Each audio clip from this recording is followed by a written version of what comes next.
Según un estudio de carga de enfermedad en el Perú, estimación de años de vida saludables perdidos realizado por el MINSA, las enfermedades digestivas, escuchen bien, las enfermedades digestivas se encuentran entre las 11 principales que afectan a la población.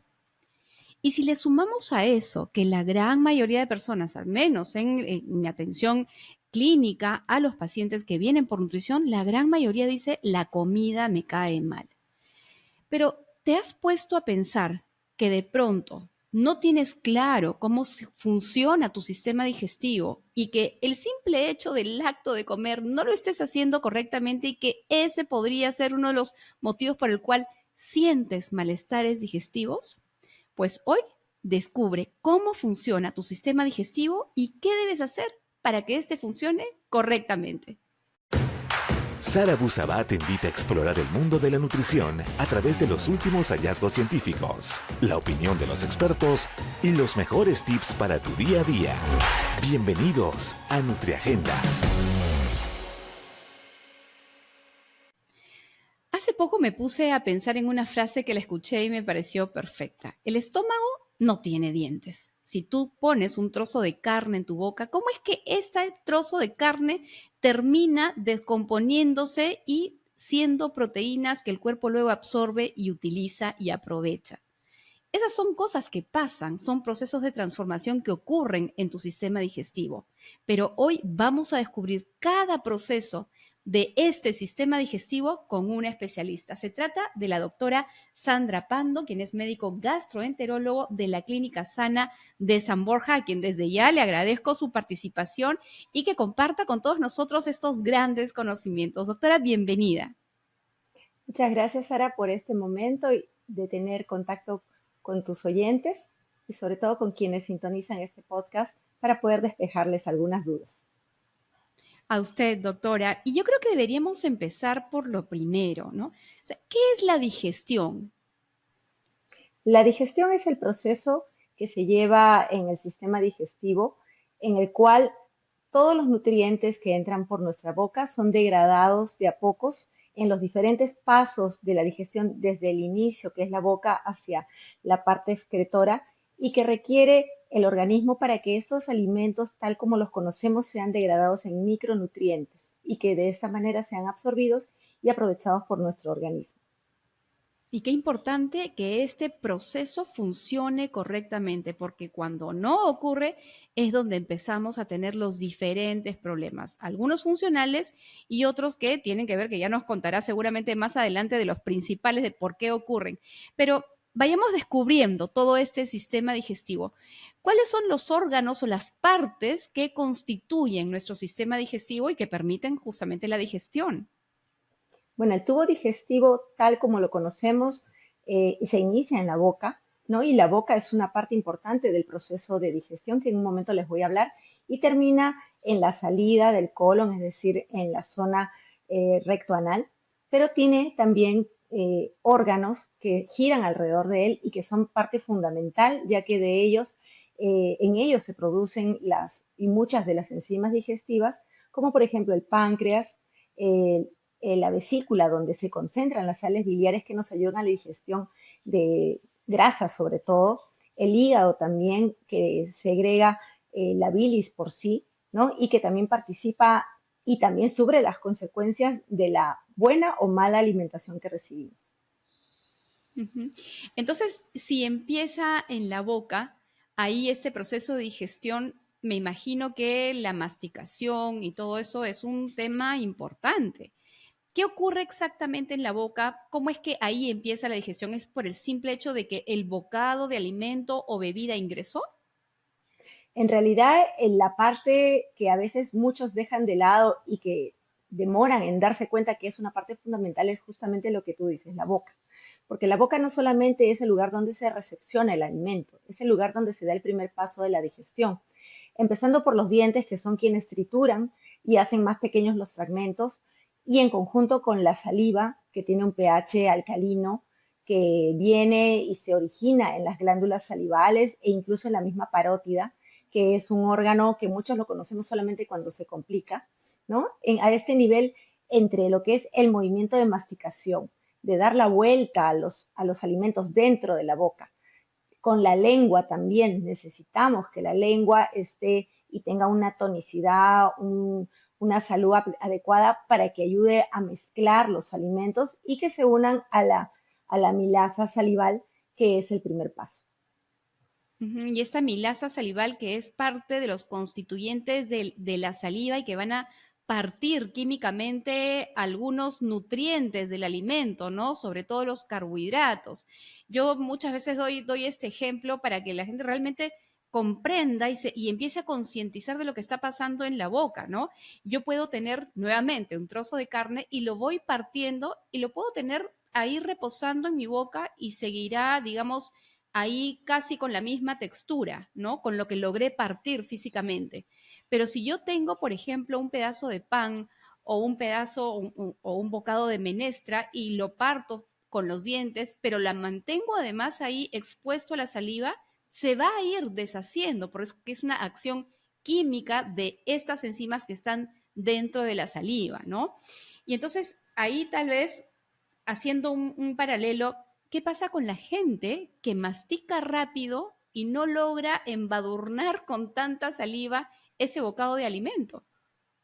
Bueno, es súper importante hacer todo ese movimiento de manera completa y apropiada, pero muchas personas, tanto por el apuro del día a día o por su misma personalidad que a veces es ansiosa o porque les falta, por ejemplo, dientes, y hay muchas personas que no tienen ese reparo de tener su dentadura completa y sobre todo eso se ve mucho en ancianos, lo que les altera la digestión con el paso del tiempo o personas que, por ejemplo, neutralizan la acción de la saliva bebiendo agua y comida a la vez, ¿no? O en algunos casos incluso personas que tienen problemas de tonicidad o de movimiento apropiado de la mandíbula.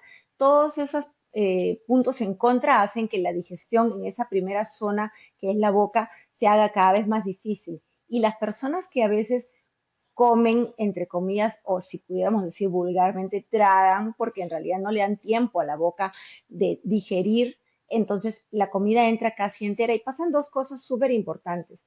El estómago tiene mayor trabajo, ¿no? Y ahorita cuando lleguemos a esa parte vamos a ver cuáles son las consecuencias de no comer adecuadamente o masticar mal, y el cerebro no se entera que está comiendo, ¿no? Y cuando el cerebro no se entera que está comiendo, justamente no hay la saciedad correcta y uno quiere seguir comiendo más. Entonces, el primer paso que es la boca, y yo también uso eso, esa frase que tú dices que el estómago no tiene dientes, así sea lo que llamamos mal la boca del estómago, pues no tiene dientes para poder triturar los alimentos, por eso que tenemos que ayudar. Ujú. Y en ese sentido, un poco para aprovechar que estamos aquí en ese punto de la boca y queremos tener un trabajo masticatorio suficiente y bueno, ¿cuántas veces uno debería masticar cada bocado? ¿Y está bien o mal masticar con la boca abierta? ¿Es un tema de modales o realmente afecta la digestión? Bueno, masticar con la boca abierta, aparte de que son modales inapropiados o malos, hace que uno, por ejemplo, si está comiendo y hablando a la vez, no solamente ingresa alimentos, sino también ingresa aire. Y a eso se le llama aerofagia. La aerofagia complica la digestión porque hace que el estómago se llene demasiado, ¿no? No solamente con sólidos, sino también con aire y además de los líquidos. Y, por ejemplo, las personas que tienen reflujo, es decir, quienes tienen la parte baja del esófago debilitada, tienen lo que llamamos eructos, ¿no?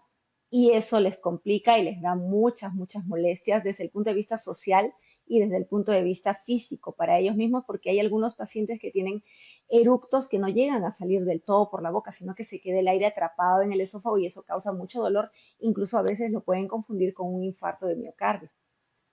Ujú. Miren, solamente estando en la boca, y acá les hablo directamente a ustedes, oyentes que nos están escuchando en ese momento, miren que nos hemos detenido solamente en la boca y el hecho de no masticar correctamente puede generar hasta el momento tres problemas, ¿no? Por un lado, le voy a dar más trabajo a ese estómago, esa digestión va a tardar más tiempo.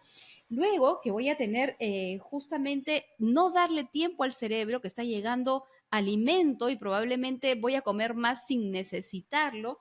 Y el tercero, que si no mastico correctamente, probablemente trague aire mientras mastica si lo hago con la boca abierta o estoy conversando y eso va a generar otros problemas. Entonces, Por eso, doctora, es importante hablar de estos temas porque a veces son simplemente correcciones en el hábito que va a permitir a la persona tener una mucho mejor digestión. Yo había leído en algunos estudios que se recomienda al menos masticar 35 veces cada bocado.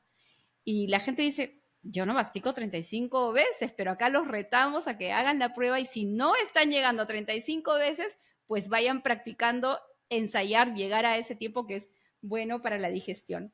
Pasando, Yo doctora, de pienso, la boca, Sara, sí, perdóname que te interrumpa, al no, dele, respecto de dele. esto va a estar complicado de que uno esté contando cuántas veces, pero algo que sí es fácil darse cuenta es cuando ya la comida está hecha una pasta en la boca, Ujú, ¿no? Aquí en Perú excelente. nos agrada a veces pasarnos la comida para que no pierda gusto, porque cuando uno la mastica, sí, pues pierde gusto porque se está haciendo una masa, es el bolo alimenticio, pero cuando uno ya siente la textura de que es una pasta, ese es el momento en que ya lo podemos pasar.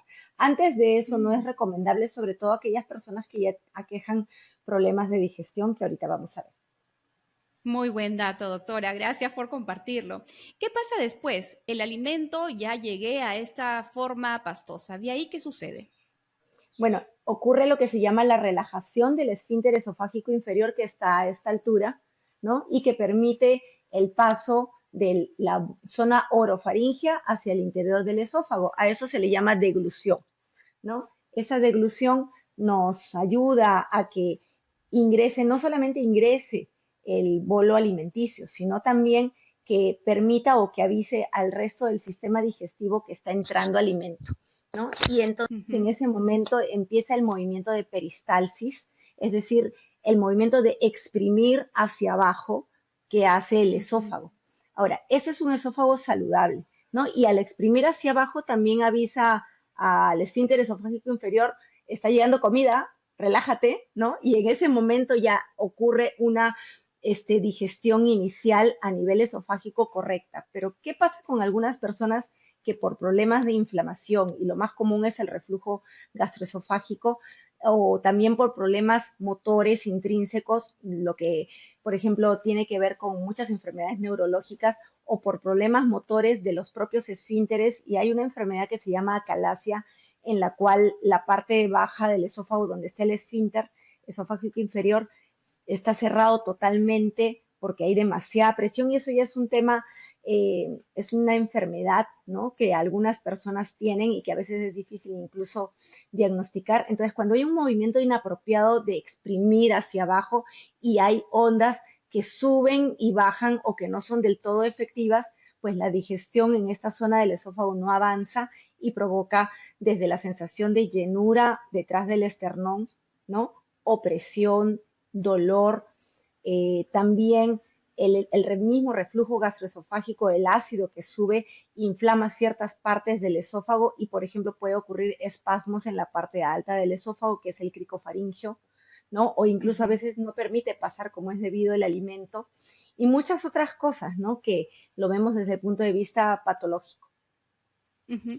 Entonces, desde el lado del buen funcionamiento, tenemos que tener claro que deglutir, es decir, pasar el alimento, ese simple hecho, activa otras señales en nuestro cerebro que hace que empiece el peristaltismo, que como bien dice, es ese movimiento así ondulante hacia abajo para que vaya pasando el alimento y llegue al siguiente esfínter que también se va a relajar para que pase el alimento, ese bolo alimenticio hacia el estómago. Y ahí mi pregunta sería, a veces estamos distraídos, estamos comiendo, viendo televisión, pasa mucho con los niños, a veces uno los quiere distraer para que se entretengan con la televisión y no estén viendo las lentejas que no se quieren comer, ¿no? Por dar un ejemplo X. ¿El no estar concentrado en la alimentación podría generar un mal funcionamiento? Sí, exactamente. A veces hay personas que simplemente lo que llamamos se atoran porque están distraídos y o no han masticado bien o han pasado una porción demasiado grande o de repente no ha habido o sea, uno no tiene que concentrarse para que el esfínter se abra, pero sí hay algunas personas que, por ejemplo, están viendo la televisión y terminan riéndose o asustándose y en ese momento hay una mala deglución y uno puede incluso a veces devolver el alimento completo, regurgitar, ¿no? Entonces sí es Ujú. importante que estemos en un lugar tranquilo, despejado, sin mayores sobresaltos para que uno pueda comer y digerir bien en esta primera parte. Bien, y cuando pasa este segundo esfínter y llega al estómago, ese tránsito, ¿cómo es? ¿Tenemos algo que considerar? ¿Cómo ocurre ese proceso? Sí, bueno, se recomienda siempre por aquello que uno coma, por ejemplo, estando bien sentado, erguido de ser posible, sin presiones en el abdomen, sobre todo a la altura de la parte final del esternón, que es lo que comúnmente le llaman la boca del estómago. Para los médicos es el epigastrio, ¿no? Sin presionar allí. ¿Por qué? Porque cuando entra el alimento, primero se posiciona en la primera parte del estómago, que es el fondo gástrico.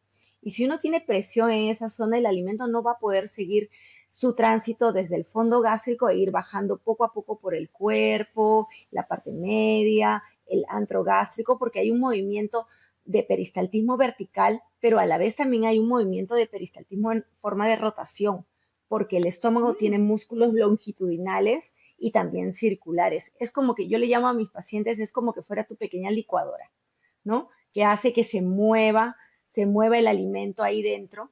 Y si está como una papilla, o sea, pastoso, al momento de pasar va a ser más fácil unirse al ácido clorhídrico, a, por ejemplo, la gastrina, la pepsina, que también se recibe de otras zonas y que sube y se junta en la parte final del estómago para que ocurra la digestión y esos nutrientes grandes, ese alimento grande se vaya haciendo cada vez más pequeño. Pero si, por ejemplo, uno está echado, presionándose la barriga, semisentado, o de repente hasta de costadito comiendo, yo no hablo de las personas que estén enfermas que de repente no se puedan incorporar, hablo de las personas que estando normales adoptan malas posiciones. Entonces, no favorecen ni la gravedad ni el movimiento del propio estómago, ¿no? Y todo Es eso muy lleva común a una digestión inapropiada, ¿no?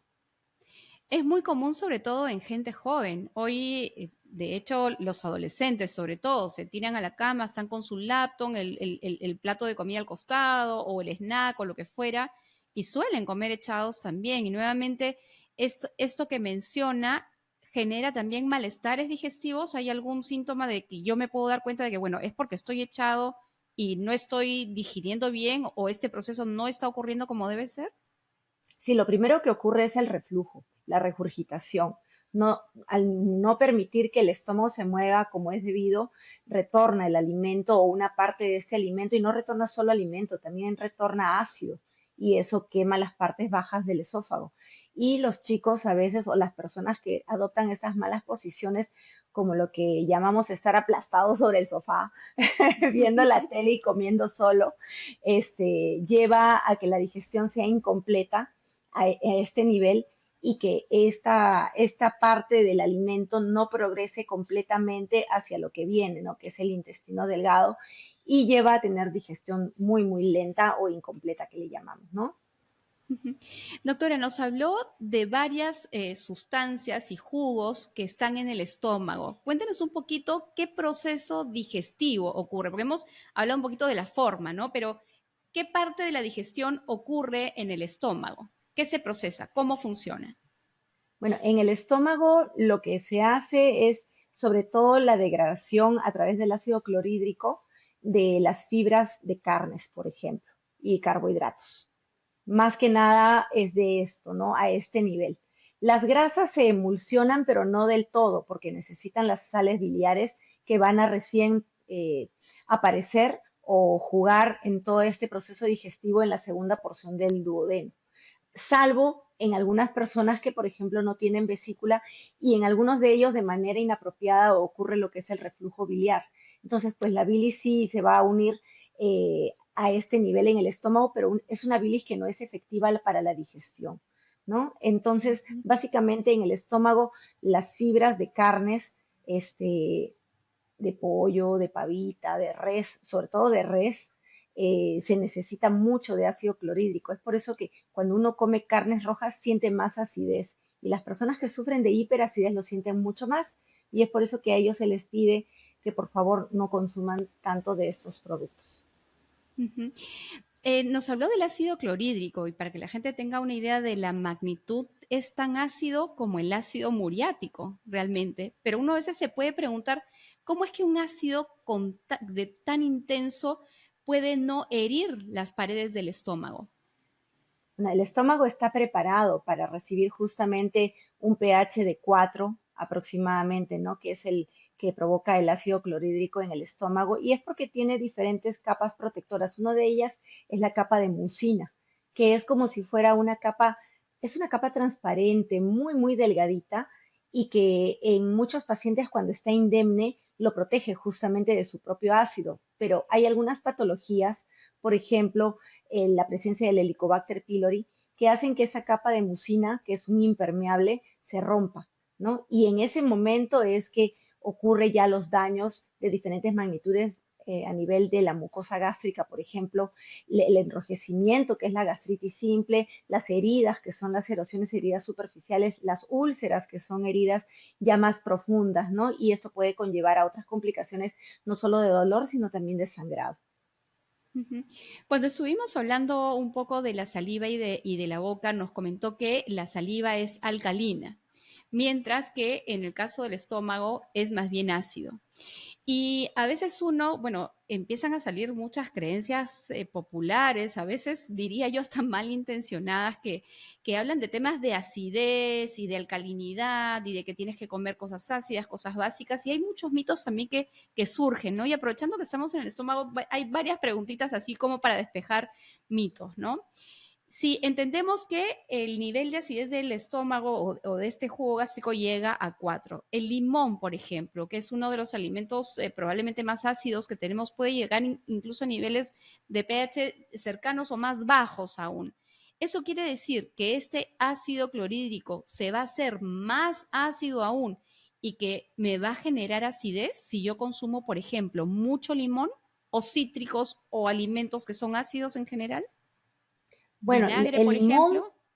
el limón, el vinagre son considerados ácidos, pero cuando llegan a tener contacto, ¿no? A nivel gástrico, más bien provocan que haya un equilibrio, ¿no? Y que todo esto se vuelva más alcalino. Ahora, obviamente una persona que tiene una lesión en el estómago no se le va a pedir que tome limón porque no tiene una capa protectora, pero personas que no tienen enfermedades de gastritis, úlceras, sí se les puede recomendar. Es más, son recomendados como alimentos o como productos alcalinizantes, ¿no? Pero en condiciones de que no haya una enfermedad de fondo. Nuevamente regresando a cuando nos estaba hablando de la boca, una de las cosas que dijo, y que dije, esto lo voy a guardar para cuando estemos hablando en el lado del estómago, es que, claro, hay personas que tienen costumbre de beber agua mientras están en el proceso de masticación y eso hace que se diluya también la saliva y por tanto pierde eficiencia la parte de las enzimas, que se digiera. ¿Pasa lo mismo con el estómago? Si estoy bebiendo agua o líquidos, puede diluir, sobre todo agua, ¿no? Diluir, digamos, este nivel de acidez, esta eficiencia digestiva del estómago. Efectivamente, eso es lo que suele ocurrir y eso es lo que retrasa la digestión y por lo tanto el vaciamiento gástrico.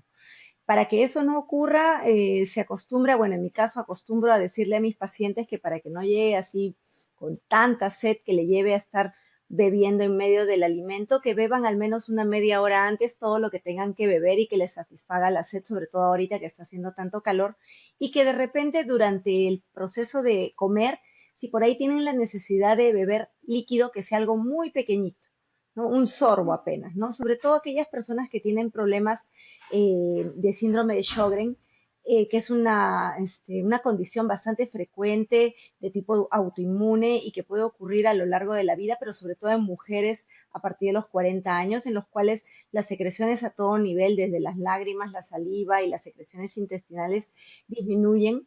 Entonces, en este caso, sí, ellas sí necesitan de todas maneras beber algo de líquido porque si no, pues no progresa el alimento, ¿no? Hay que tener en Ujú. cuenta que no solamente es el movimiento peristáltico, sino también las secreciones que nos ayudan a lubricar, ¿no? Nuestras vías digestivas. Pero en Claro, general hay que evitar. porque es una práctica bastante común, sobre todo cuando uno tiene niños pequeños y pasa mucho, lo veo la verdad también en la consulta cuando hay niños pequeños y la mamá está sufriendo para que el niño come, entonces le dice, bueno, un bocado y un poco de agua, un bocado y un poco de agua, como para ayudarlos a pasar y que sigan comiendo. Entonces, esto si bien tal vez es una estrategia para que ellas logren que el niño siga comiendo, no es conveniente para el proceso digestivo por dos motivos. Primero, porque va diluyendo toda esta saliva. Segundo, porque también puede diluir los ácidos del estómago, generar un proceso de digestión más lento o ineficiente y además llenar más rápido el estómago de ese niño o de un adulto mayor, tal vez. Exactamente. Ujú. Importante. Ahora, también en el caso del adulto mayor, a veces hay problemas con ellos, con ciertos factores que dejan de producirse y afecta un poco la digestión también a nivel del estómago e incluso, por ejemplo, suelen hacer deficiencias de B12 también porque el estómago de pronto no está, digamos, secretando o produciendo todos los jugos y sustancias que debe hacer. Un poquito cuéntenos de esa parte en el adulto mayor. Sí, bueno, el factor intrínseco es una sustancia que sirve para la absorción de la vitamina B12 a nivel del ileón, que es la parte final del intestino delgado. En algunos pacientes, muchos pacientes en realidad que tienen gastritis crónica, tienen también atrofia, ¿no? Atrofia de la mucosa gástrica y por lo tanto las células parietales que están básicamente en la parte alta del cuerpo y del fondo gástrico no son ya suficientes para producir factor intrínseco y por lo tanto la absorción de la vitamina B12 no ocurre como es debido. Ahora, existe otro grupo de pacientes que son más jóvenes, en los cuales este factor intrínseco no se produce no por inflamación en sí, sino porque realmente es una enfermedad autoinmune en la cual las células que producen el factor intrínseco son atacadas por autoanticuerpos, ¿no? Y a Ujú. esto se le llama la gastritis autoinmune. Esto ocurre bastante en damas, ¿no? Muchas de las enfermedades autoinmunes ocurren mucho en damas en las cuales empiezan a tener sensaciones de cansancio, parestesias, todos los síntomas de la deficiencia de vitamina B12 y lentamente se va llegando a, ok, ¿cuál es el origen de la deficiencia de vitamina B12? Y se puede llegar en muchos casos y cada vez más se está buscando por parte de nosotros los gastroenterólogos la gastritis autoinmune, ¿no? Que como muchas enfermedades autoinmunes van de la mano con problemas de estrés. Ujú. Y qué importante lo que acaba de mencionar, porque una de las cosas que ocurre cuando alguien detecta, hay personas que se hacen chequeos porque quieren hacerlo y está bien, y detectan que hay una deficiencia de B12, pero ellos automáticamente se autosuplementan, ¿no? Cuando en realidad puede haber de fondo un problema de salud no diagnosticado y hecho de suplementar no va a resolver el problema. Mantengámonos ahora un poco en el intestino. Mucha gente, claro, identifica intestino delgado, intestino grueso, ¿no? Pero nos ha mencionado al ilion. Tal vez es importante hablar brevemente de las partes que tiene el intestino delgado y qué función tiene cada una. Bueno, el intestino delgado, que tiene una longitud aproximadamente de 7 metros, está dividido en tres partes. Una de ellas es el duodeno, que es la parte inicial y que se conecta o que continúa después del estómago. La siguiente parte o la parte media es el yeyuno, que tiene una función de absorción muy importante para nuestro organismo. Y la última parte que también se encarga de las funciones absortivas de nutrientes, pero también de vitaminas como la que hemos mencionado, es el ilion, ¿no? Ahora, en Ujú. el duodeno ocurre una función absortiva, ¿no? En parte emulsificante, porque en esa zona va a haber unión de todos los que son los nutrientes que ya han sido digeridos inicialmente con las otras enzimas que produce, por ejemplo, el páncreas, que es la principal, y justamente existe el páncreas exocrino, que es el que produce las enzimas digestivas para la digestión apropiada de grasas, de carbohidratos, de todo lo que son las carnes, ¿no? Ujú. A este nivel, sobre todo en la segunda porción, que es donde desemboca tanto las secreciones pancreáticas como las sales biliares que ya han sido concentradas apropiadamente en la vesícula biliar y que también sirven para la digestión de las grasas, básicamente. Entonces, a lo largo del intestino delgado, no solamente ocurren en las diferentes porciones la absorción de diferentes nutrientes, sino que también continúa el proceso de digestión a lo largo del intestino delgado, sobre todo en el duodeno, que es esta primera porción. recordemos que que tiene 7 metros de largo. Eso es importante tener en cuenta para ir imaginándose cómo está por adentro en un espacio pequeño del abdomen, como hay 7 metros de intestino delgado, pero luego venimos con otra parte importante también, que es el intestino grueso o colon. ¿Qué ocurre en el colon? Bueno, luego de que ya han sido digeridas y llevadas a ser micronutrientes los alimentos y que se van a ir absorbiendo a lo largo del duodeno, del yeyuno básicamente y del ilion. Ajá, solamente, Este perdón, ilion, para precisar, doctora, permítame, cuando se refiere a los micronutrientes está queriendo dar a entender de que todas estas moléculas grandes que están en un inicio en el alimento se van partiendo a su mínima expresión, ¿no? O sea, son más ujú, pequeñitas en tamaño. exacto, más pequeños en tamaño y también eh, de esa manera son absorbidos por las vellosidades intestinales a nivel del intestino delgado, no solamente los carbohidratos, las grasas, las proteínas, sino también los oligoelementos que le llamamos, ¿no? Que son Ujú. los minerales que en pequeñísimas cantidades sirven para todo nuestro metabolismo. Entonces, todo lo que ya ha quedado en parte de desecho llega al intestino grueso, ¿no? Porque hay una separación entre el intestino delgado y el intestino grueso que se llama válvula ileocecal, que evita que lo que ha llegado al intestino grueso ya no regrese al intestino delgado, ¿no? Y al llegar de esa manera ya los desechos a nivel del colon todavía se siguen absorbiendo líquidos, se siguen absorbiendo minerales, hasta que ya realmente quedan los residuos de la digestión.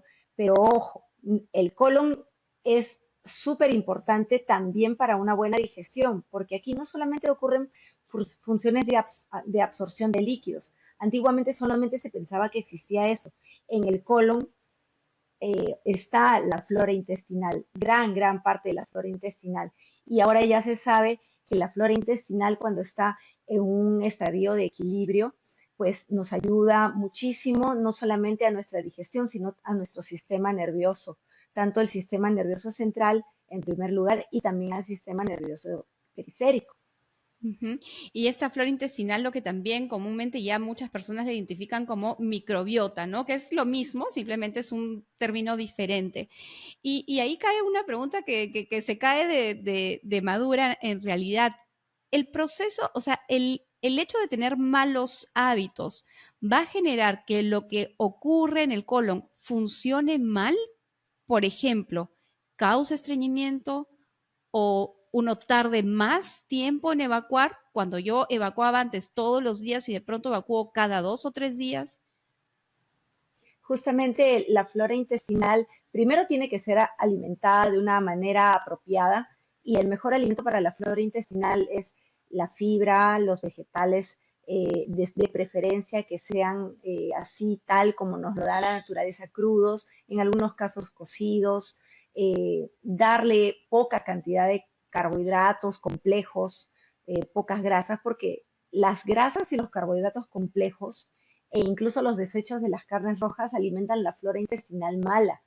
Existe esta serie que se llama Game of Thrones o Juego de Tronos, que yo siempre lo veo como un ejemplo, ¿no? Para decir que conviven el bien y el mal en la flora intestinal. Entonces, si alimentamos la flora buena con fibra, con vegetales y con, por ejemplo, cultivos probióticos, por ejemplo, o incluso fermentos buenos como el kefir o como el chucrut, ¿no? Que son fermentos llevados de una manera supervisada. A veces uno trata de hacerlo, pero no lo hace bien. Mejor es que sea supervisada por un nutricionista, pues eso alimenta nuestra flora buena.